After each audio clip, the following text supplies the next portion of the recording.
the tremendous honor of receiving and hosting you in Kenya for the Africa Climate Summit in Nairobi.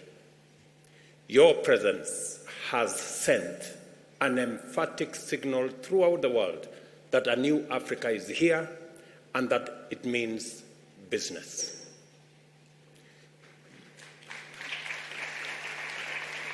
Your participation in the summit has further demonstrated your individual as well as our collective dedication to represent our peoples and champion their most important aspirations in every critical forum, regionally, continentally, and globally.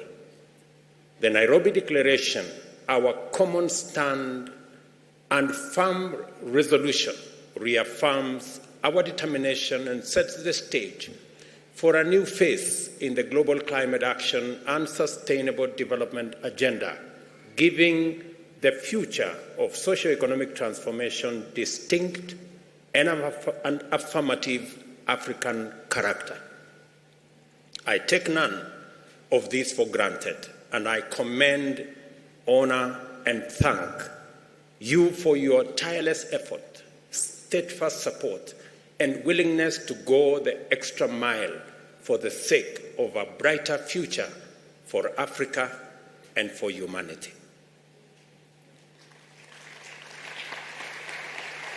As a result of our collective action, there can no longer be any doubt in any part of the world that Africa, humankind's cradle, is also its destiny. Our potential, made up of incomparable young, resilient, and motivated human capital, natural resource wealth, and green energy potential, is going to define the future of global opportunity for unprecedented prosperity and a new paradigm of industrialization that respects the environment and supports our planet's capacity to sustain biodiversity. We have successfully demonstrated that African solutions are not just appropriate for Africa's problems, they are necessary for global well-being. Our Agenda 2063 is an agenda for the benefit of all humankind, and the Africa we want aligns with the planet we need. The cradle of humankind is also its destiny, and Africa is the future, I dare say, of the world. Permit me, Excellencies, to express how profound and proud I am of the quality and scale of what we have been able to accomplish in this inaugural Africa Climate Summit. The boldness, vision, diversity, and thoroughness of the contributions made here in terms of debate, exhibitions, collaborations, and other activities have been deeply encouraging and also inspiring. During this action-focused summit, various stakeholders, including governments, the private sector, multilateral banks, and philanthropists, have made substantial commitments totaling a remarkable $23 billion for green growth, mitigation, and adaptation efforts across Africa. Let us give them a round of applause, ladies and gentlemen.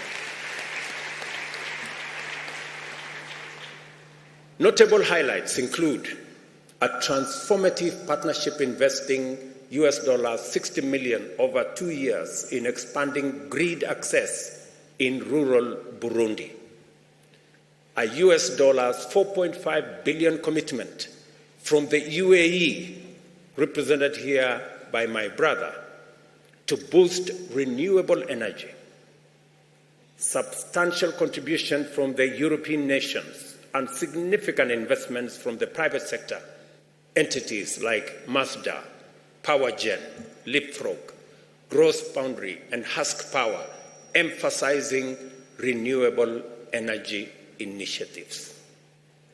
The signing of Kenya's green hydrogen strategy with the European Union is expected to drive and accelerate green manufacturing and create thousands of new high-value jobs in addition to attracting large private sector investments. Additionally, there has been a notable increase in adaptation financing, reflecting a deep commitment to Africa's sustainable future and energy systems, aligning with the ambitious Nairobi Declaration. Our youth have not been left behind in the robust conversation that has taken place at this summit. They have provided us with excellent models on how we must approach our date with an African future, by being open to possibility, bold in imagination, and willing to embrace radical and radically transformative technologies, ready to question the things we take for granted and explore new alternatives, and most of all, always seeking opportunities to collaborate locally as well as globally to achieve positive change. Our youth stand out in this summit, and congratulations to them.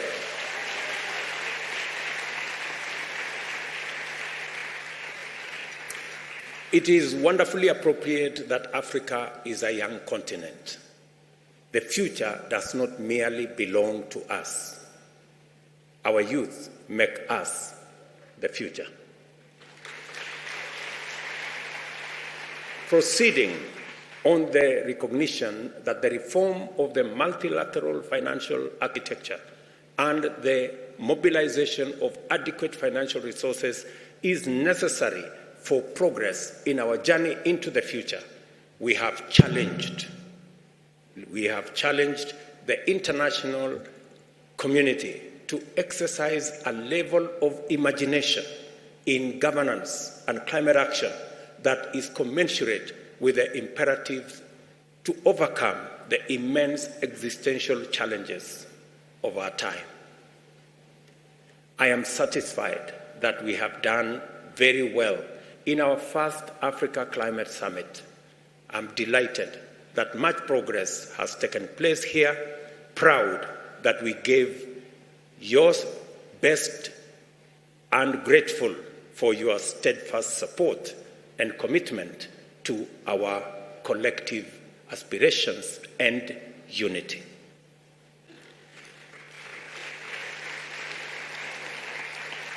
With humility, I thank you for kindly accepting our invitation to attend this summit. I don't take for granted everybody's attendance, big and small, and for your patience throughout the proceedings. I know some of them were long, you had to wait, but you demonstrated unimaginable patience. I want to say thank you very much. It was necessary. Your devotion to Africa's contribution to the transformation of global climate action is exemplary and admirable. I thank the Committee of African Heads of State on Climate Change for giving me the opportunity to champion this phase of our continent's journey to global leadership and in climate action and green industrialization. And I promise that I will do my very best. I also thank the Africa Union and the Africa Union Commission for their unstinting support for my leadership at the CAHOS and for this summit. Musa Faki and your team, Joseka and your team, thank you very much.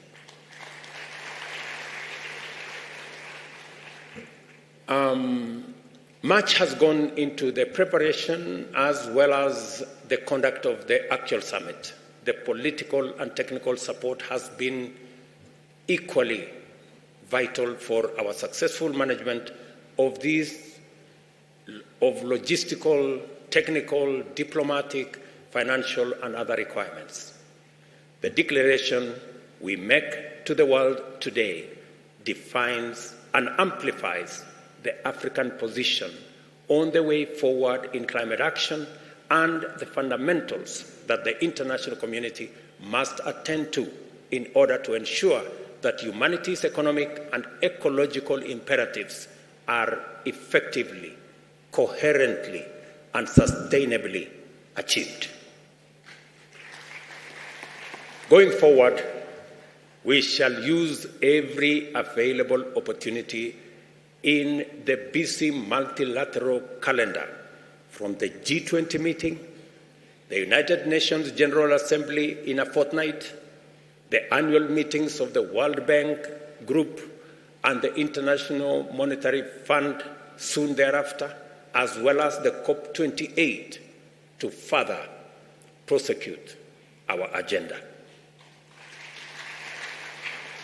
After our declaration, let us go home satisfied with a job very well done, proud of our progress we have made, and eager to embark on the next phase of our transformation everywhere on our continent. I know we've come from different corners of this continent. Please go home with your head very high. You have done very well. Congratulations. May God bless you. May God bless our great continent. And may God bless humanity. Asante sana. Thank you very much. Maybe by conclusion, I gave you some lessons. Mambo? Okay, let's start. Jambo? Okay, let me do it again. When I say jambo, you say jambo. Hello, hello. Jambo? Good. When I say mambo, how are things? You say poa. You say things are cool. In fact, poa means cool. Okay, mambo? Mambo? One final lesson. How to say thank you. You say asante. You can add asante sana. Means thank you very much. Can we go? Asante? Very good. So at least you have some lessons from home. I told you this is home, right? So thank you very much. My very best wishes, and God bless you.